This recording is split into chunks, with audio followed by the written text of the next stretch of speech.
saya manggilnya Azam gitu ya. Ya. Nah, sebelumnya Azam, apakah Azam pernah mengikuti konseling? Belum pernah. Ya.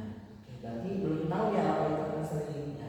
Nah, karena Azam itu pertama kali ya mengikuti sesi konseling, jadi izinkan saya untuk menjelaskan apa sih itu konseling gitu ya. Intinya kan Azam juga pasti pengen tahu ya konseling itu apa gitu kan.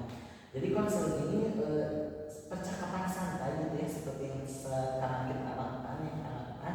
Nah, dan di sana itu ada 2 orang atau lebih gitu ya. Kalau misalkan ada macam-macam konseling ya. Ada konseling kelompok, ada konseling individu. Nah, yang sekarang kita lakukan itu adalah konseling individu, 2 orang gitu ya misalnya. Nah, dan di sana itu ada konselor dan ada klien. Contohnya itu sekarang saya itu bertindak sebagai konselor atau guru BK gitu ya. Dan Azam itu sebagai klien atau konseling gitu ya. Nah, terus di dalam konseling juga ada beberapa asas yang harus kita patuhi gitu ya. Ada 3. Nah, yang pertama itu ada asas kerahasiaan. Nah, yang dimana asas kerahasiaan ini percakapan kita, obrolan kita selama konseling kali ini itu bersifat rahasia. Nggak boleh ada yang menyebarluaskan, baik itu Azam sebagai konseling atau saya sebagai konselor gitu ya. Nah, untuk permasalahan yang Azam sedang alami sekarang itu siapa aja yang boleh mengetahui? Kalau saya mah yang boleh mengetahui rahasia saya ya tentang konseling ini itu adalah orang tua dan anak sendiri. Berarti yang boleh mengetahui itu orang tua Azam dan saya ya sebagai konselor.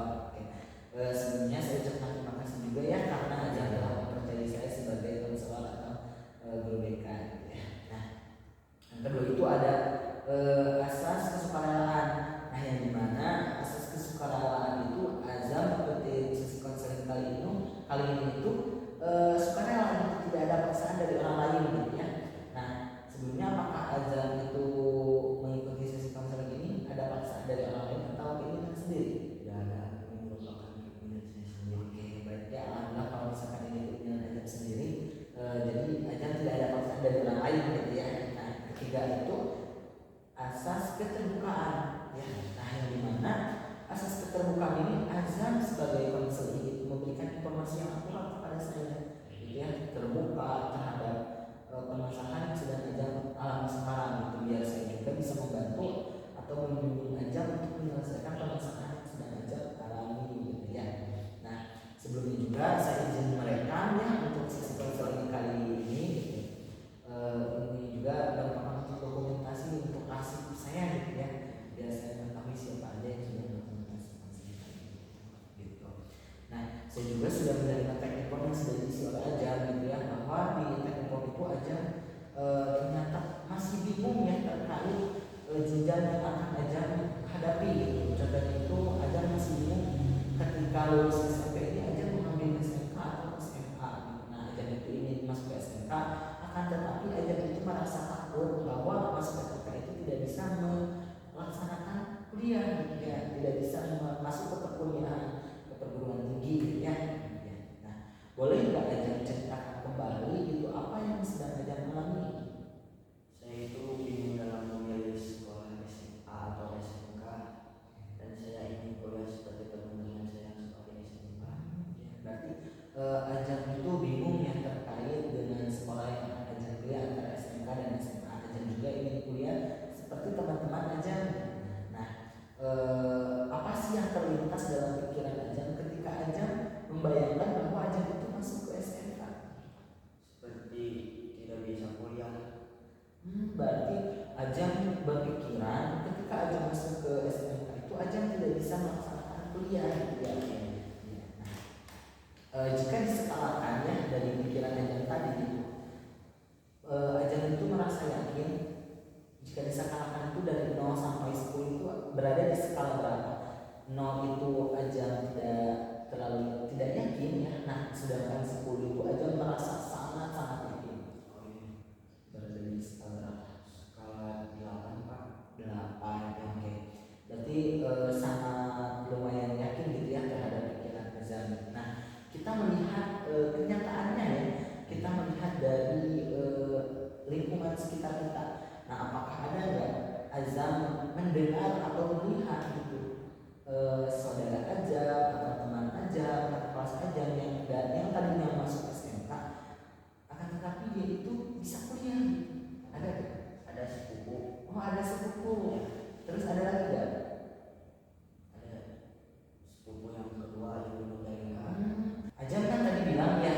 kembali gitu ya dari 0 sampai 10. Sekarang berapa yakin aja? Menjadi 4 menurun gitu ya. Nah, kalau boleh tahu kenapa itu bisa menurun? Karena sudah ada contohnya saudara saya bisa kuliah meskipun sekolahnya SMK. Oke, berarti alhamdulillah ya sekarang aja bisa berpikir realistis bahwa ketika kita masuk SMK juga kita bisa melakukan kuliah gitu ya, perkuliahan. Nah, boleh nggak saya mengetahui kenapa alasan aja ingin masuk ke SMK? Saya itu memiliki kelebihan dalam desain atau BKB, desain komputer visual. Berarti aja itu merasa diri aja itu mempunyai kelebihan dalam bidang desain komputer gitu ya, sehingga aja itu ingin mengambil jurusan BKV gitu ya ketika aja masuk di SMK. Nah, kalau boleh tahu gitu ya, ada nggak langkah awal yang sudah aja melaksanakan gitu, atau aja melakukan ketika aja ingin memilih sekolah di SMK? Pertama niat, yang kedua mencari sekolah yang bagus dalam hal desain. Oke, berarti aja sudah ada langkah awal ya untuk mencapai sekolah atau karir gitu yang aja tuju ya. Tadinya itu aja masih ragu gitu ya terkait dengan ketika kita masuk SMK kita tidak bisa kuliah, tapi sekarang aja sudah yakin gitu ya bahwa meskipun aja masuk SMK juga aja bisa melaksanakan perkuliahan gitu ya. Nah, terus aja juga tadi udah ada ya langkah awalnya ya, langkah awal yang aja ambil itu yang pertama itu niatnya, yang jelas ya itu niatnya harus ada ya. Yang kedua itu tadi aja memilih sekolah yang ada jurusan BKV-nya ya, sekolah yang bagus dan ada jurusan BKV-nya.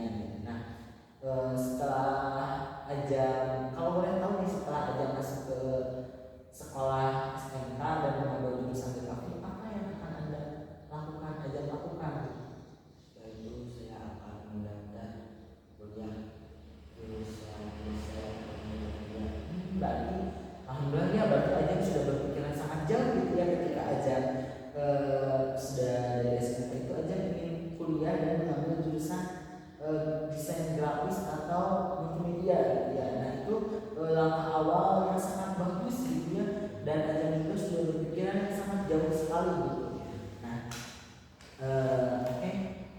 Dapat saya simpulkan gitu ya dari sesi konseling kali ini bahwa Azam itu yang tadinya merasa bingung terkait dengan memilih sekolah SMK atau SMA, dan sekarang Azam sudah lebih yakin lagi terhadap pilihan Azam gitu ya, dan Azam ingin memilih Azam masuk ke SMK dan ingin mengambil jurusan BKV gitu ya. Nah, sebelum ditutup apakah ada yang ingin ditanyakan terlebih dahulu? Sudah cukup. Baik, kalau misalnya sudah cukup ya mudah-mudahan permasalahan aja juga bisa selesai ya, dan kita juga diberikan kemudahan dalam setiap langkah kita. Mungkin cukuplah sekian untuk